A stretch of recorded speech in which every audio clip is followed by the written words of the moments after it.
Hello, everybody, and welcome to Season 3, Episode 15. This episode is going to be called Cometanic Reflections because today I am here with you alone. I'm not doing a lecture, and I'm also not sitting down with any other person.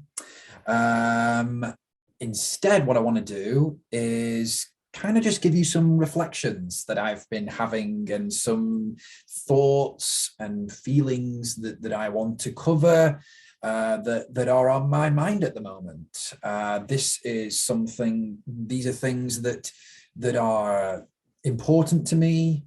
They are things that are concerning to me, and they are things that are just generally on my mind. And one of those things I wanted to start with really is of course astronism.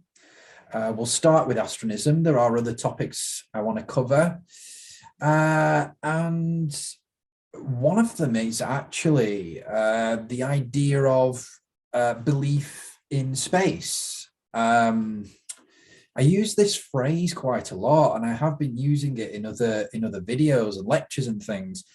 And I want to try to clarify what I mean by this idea of belief in space or belief in outer space. Of course, for people who don't know much about me or much about astronomism or even much about space philosophy more broadly, might misinterpret what I mean when I say belief in space. They might literally think I mean belief that space exists, presuming that space isn't real. Do you know what I mean? In terms of that idea of space not being real or something. So you believe in space. I don't mean that. What I mean when I say belief in space is belief that space is kind of broadly the future of humanity. So we will evolve to go into space, and we will flourish in space. But significantly for astronism, what I mean by belief in space is that space exploration specifically is the key to salvation. This is, of course, what we refer to as transcension or analepsis. Various different words used to describe this idea in astronist terminology. And of course, this means that the outer space and space exploration will elevate humanity. Will elevate humanity to new, greater heights, in terms of our physical capabilities, in terms of our spiritual capabilities, in terms of our existential philosophical ones.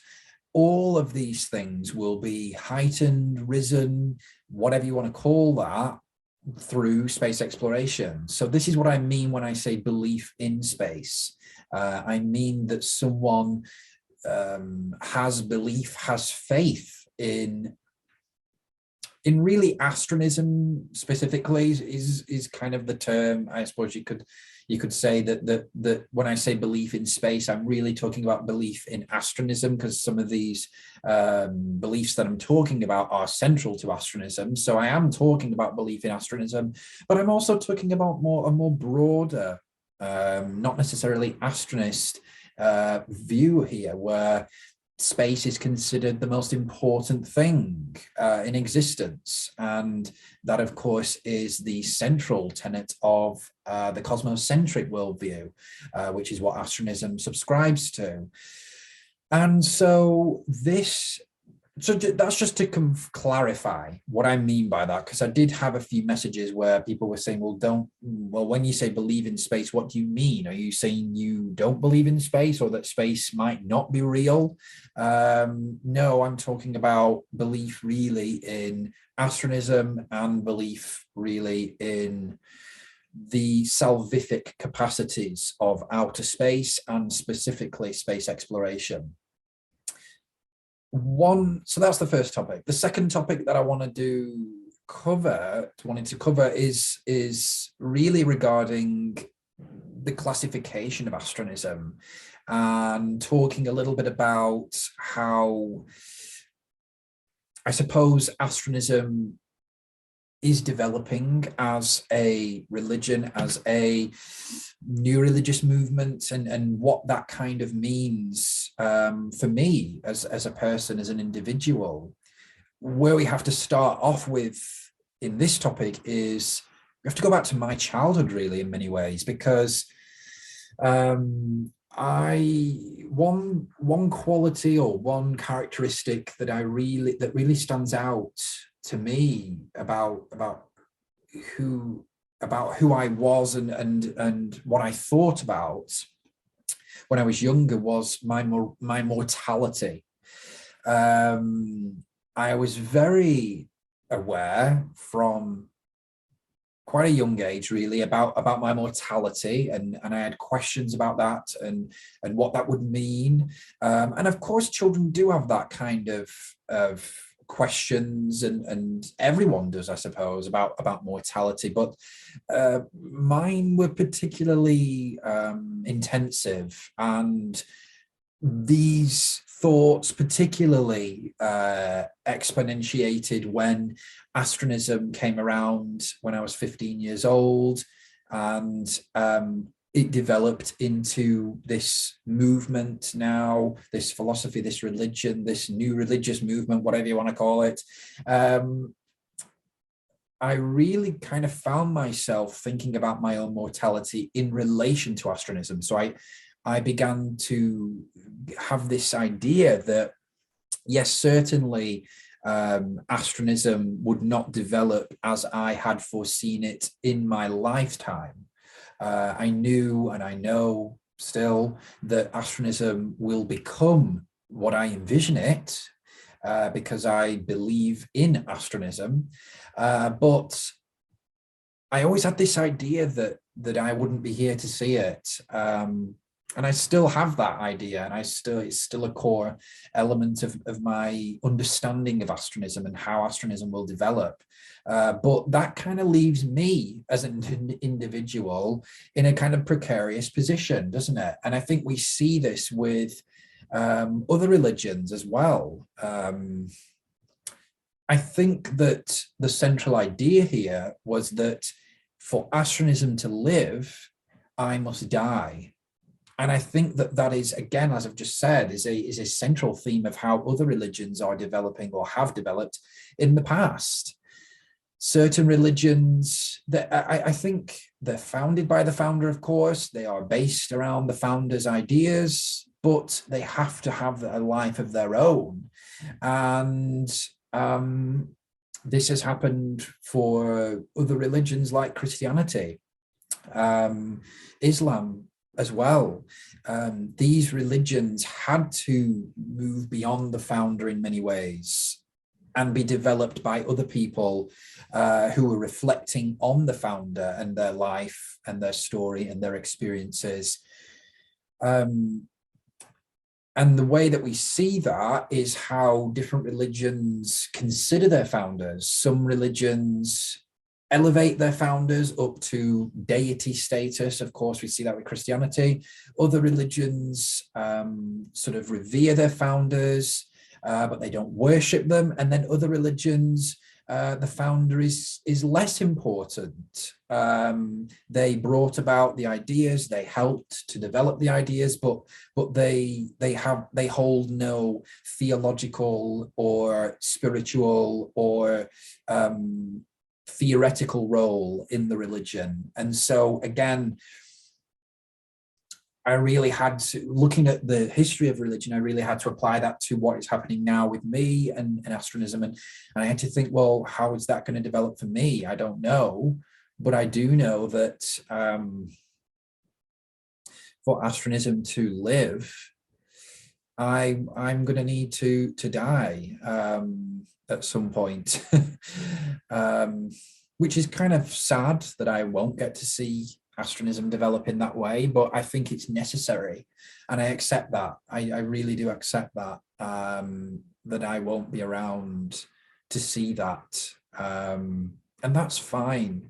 I think I've also really this idea has really developed for me since I've started discovering my grandparents, Irene Mary and Derek Taylor's past, and how their ideas, their beliefs, their writings have come to form a theological system, a Catholic theological system that I've founded. That couldn't have been founded while they were still alive, and it could only have been founded now, after they passed on, and there's been years since they died. I really do think that there is something about a person's passing that elevates them, but also allows other people to write about them, to expand on them and their lives and what they believed and what they wrote. And it also provides that opportunity to reinterpret who they were. So I think that has kind of solidified. If I had any doubts about my role that will be in astronomism, and the idea that I have to die for astronomism to live, any doubts that I did have about the validity of that idea have now certainly been extinguished since I founded my grandparents' own theological system after they've passed away, a system that could not have been created while they were still alive. And so that kind of nicely ties into one of the things that are taking place at the moment, which is I am writing, and I've just finished and will begin editing 2 new books on my grandparents, one that focuses on my grandfather and one that focuses on both of them, my grandmother and my grandfather. And this is, again, a very interesting time of reinterpreting their lives, creating a timeline for their lives, piecing it all together. Who were they? What did they believe? Writing books about them, being immersed into their lives again, in only a way that a grandson could. I didn't know them as mother and father. I didn't know them as friend or, as or just a relative. I knew them as a grandson. And so that is the filter through which or the perspective from which I am writing about these 2 individuals who just so happen to be my grandparents. So it is very interesting to be writing about them at the moment. And I just hope that eventually they are recognized for who they were and what they believed.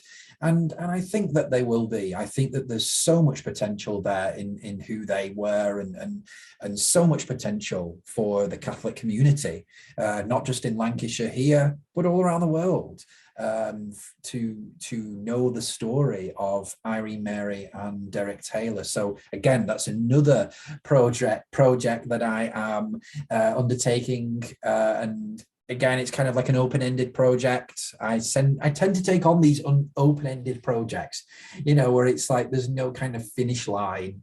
Astronism being another one of them. So it's just another element of my time studying religion and belief, that just so happens to be also integrated with the study of my ancestry and the study of my family, and specifically my grandparents. So again, and just to kind of move on from that now, and to look at sort of kind of to move into the human rights stuff that I've been doing. So at the moment, writing another book, Recognition of Religion or Belief, that will be published hopefully sometime in the summer of 2022. So with this, of course, there is so much. Again, I've kind of like opened another. I tend to open these things. This is what happens. I tend to open these kind of, I don't like to call them can of worms. It's not the right term, really. I do use that term sometimes, but it's kind of not the right term. They're kind of Pandora's boxes, and you kind of open this up and it's like, whoa, and all these things spurt out and all these ideas I have. And, it kind of really did start with, Jesse Millett, of course, and the writing of the Jesse Millett books. And then Astronism came along, and that was sort of the emergence of that. And I obviously still am at the forefront of that at the moment. But all these other things are starting to come along as well. So it's very interesting to think about that these kinds of inspirations, and they are different from the inspirations that brought about astronism, but they are still inspirations of some kind, and they are bringing about contributions to Catholic theology that I didn't think I would contribute to, and also, of course, human rights as well. So the human rights field. So that, again, it's this kind of theme with me, I think. I was speaking to Stephen Wolf earlier, and we were talking about this idea of this theme that has occurred with me, where I kind of create some of these new words, new ideas. It's whether they will stick, and that is the question that I've had prognostications. I mean, if you go and look at my time in Hong Kong, you will know about the prognostication from the Taoist priest. I've had those types of prognostications about the future, about my future. I do think they are. I don't think they're true. I do think they are real, but I think they are highly dependent on my continued spark. I could wake up tomorrow and say, don't want to do this anymore. I don't want to do astronism anymore. I don't want to continue with trying to get my grandparents recognized. I don't want to continue with my PhD. I don't want to do it. I hope that day never comes. I really, really do. That's probably my biggest fear, actually, of that day one day coming and something just turning off in my brain. This is why I feel like I have to write the Astrodoxy now as well. This is why I am writing it. Because I don't know whether those inspirations, those receptions, these industries that I have, I don't know how long they're going to last. They may only last till I'm 30, and then I may not have any more. I don't know. So what you have to do is take the opportunity now, take the scope, if you want to bring astronist terminology into it, take the scope now and take that opportunity to develop ideas in the moment, putting other things aside, essentially. So continuing with that, writing the recognition book, obviously continuing with the PhD, which I'm really loving. I'm really enjoying it, doing the interviews with different people around the world in some of the most hostile places in the world. Last week I was doing an interview with a great man in Iraq. So that side of things is really great, to be able to engage with these individuals on the topic of religious freedom.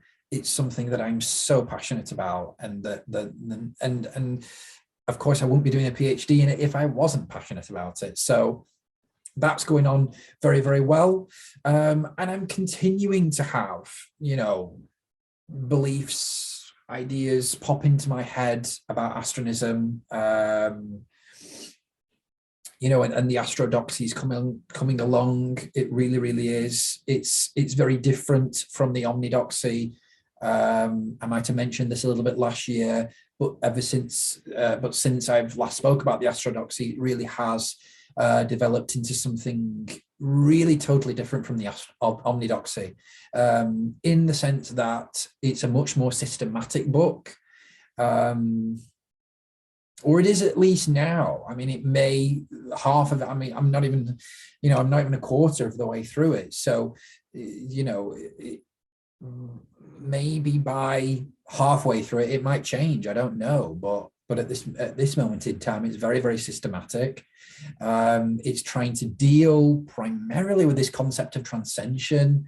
It's primarily trying to organize some of these big fundamental ideas of astronism that have come to form astronism, and it will be the founding treatise, not the founding treatise, the central treatise of astronism. The Omnidoxy is the founding treatise. This one really, really is the central treatise, and that's what I intend for it to be, and that's what I think it is developing into. Just looking at as it's developing, it certainly is developing into that. So there's so many different things that are taking place right now, and I suppose another element of things is my just going back to the human rights reflection on that kind of work.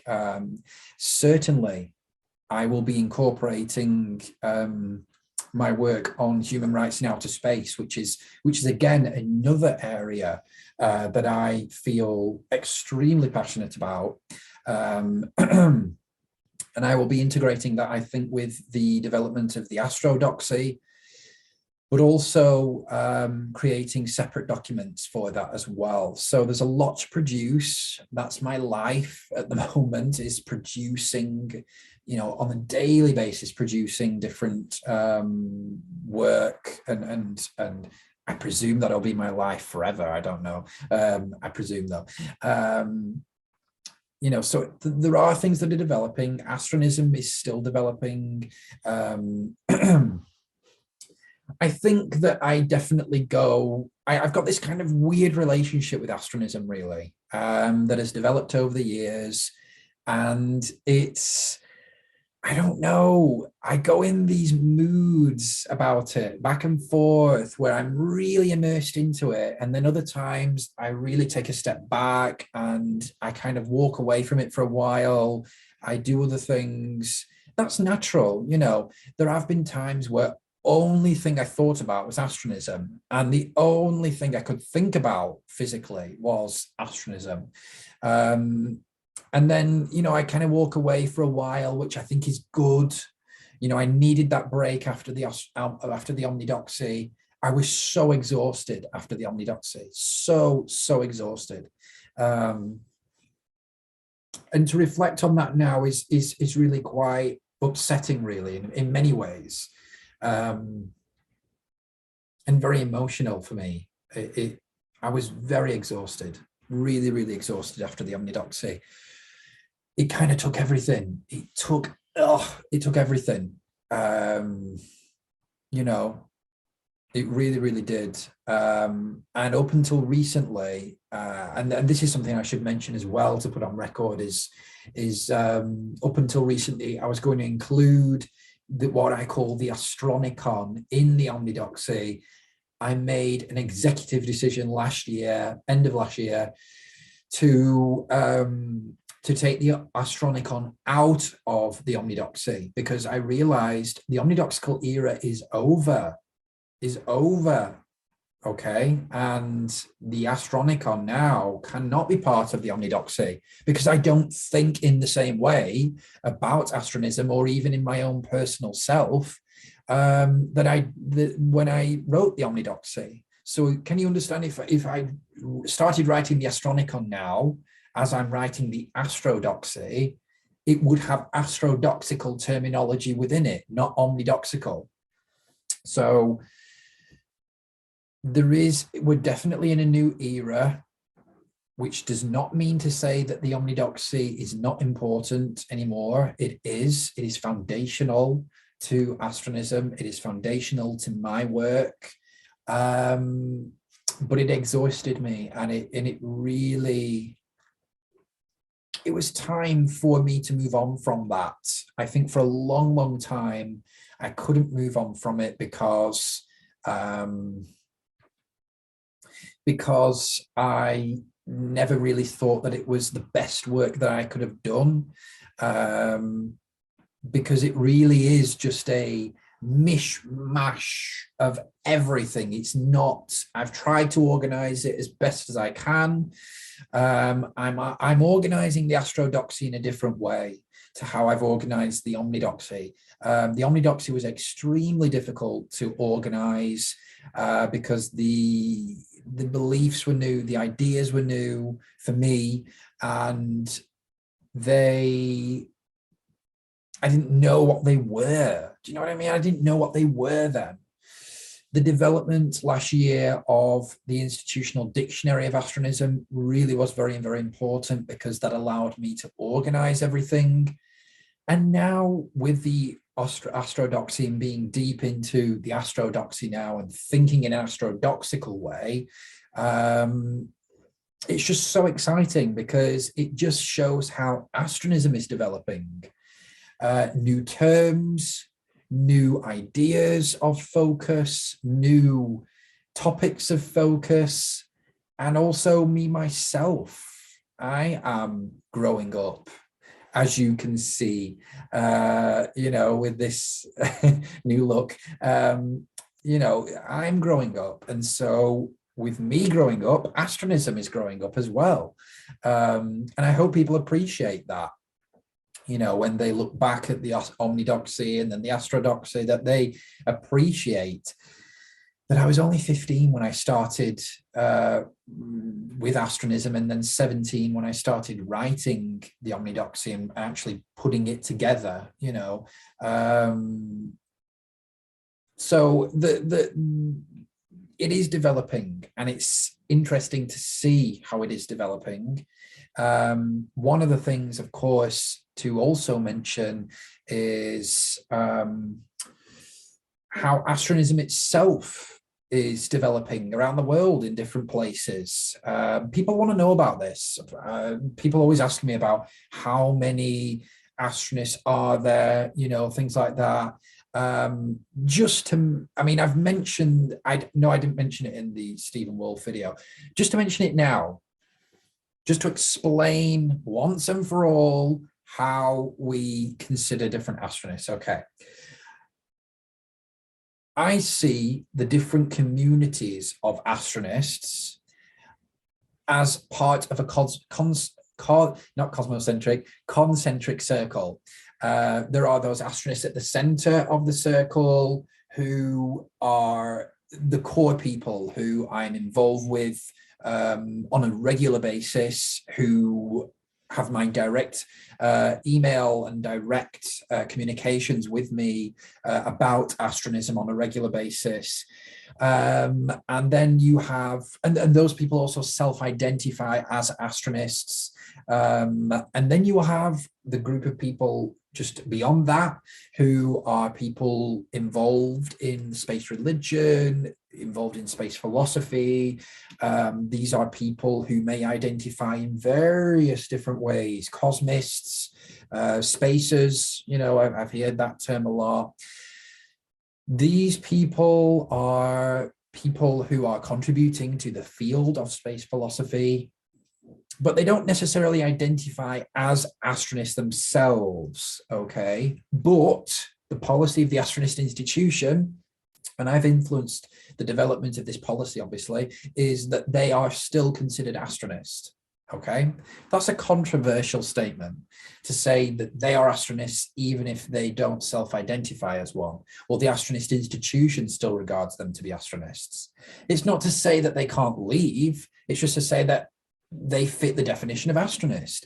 The definition of astronist is anyone, in its most broad sense, in its broader sense rather than narrow sense, in a broad definition of astronism, is anyone who holds a cosmocentric worldview. So that's anyone who sees outer space as being important, at least important, at most central to salvation, I would say. is the spectrum there.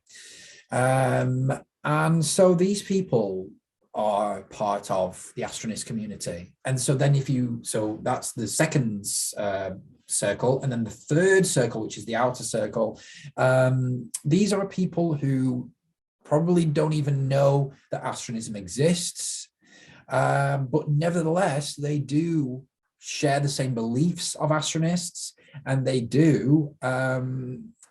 have experienced astronality, like I have, and like other people in the space community have, that don't necessarily identify as astronists. So they themselves, even those outer circle people, who may have kind of vague beliefs in or associations with the astronomical world, they are also regarded to be astronists as well. These individuals are the Astronist community on the outer edge of that community. So that is the current policy. So anyone with a cosmocentric worldview, whether that be the beyond Earth worldview, astrocentric worldview, whatever term you want to use, they are all considered astronists. And this is developing as time goes on. These terms are developing, their usage. We'll get there in the end. we'll get there in the end as to kind of which terms win in a sense. This kind of battle of the terms, in a way. Whose term comes out on top is kind of the general theme at the moment, it seems, where different people want to get their terms used the most, and so that is a genuine fight. And I don't like to use the word fight, but it is a genuine thing that is taking place right now in a community that is still fairly in its infancy. So those are some reflections.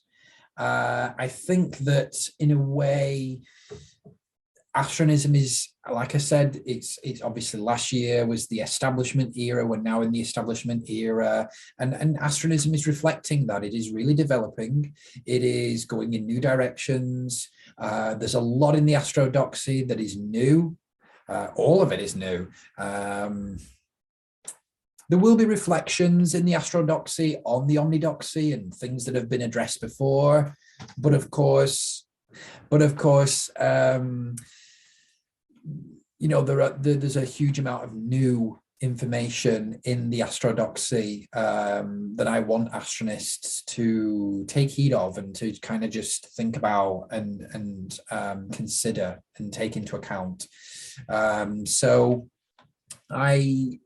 I will end things there, just for these Cometanic reflections. I do like these videos though, because they help get some of these things off my chest. And I will, see you in the next video, which will be episode 16 of a conversation with Cometan. So see you later, guys.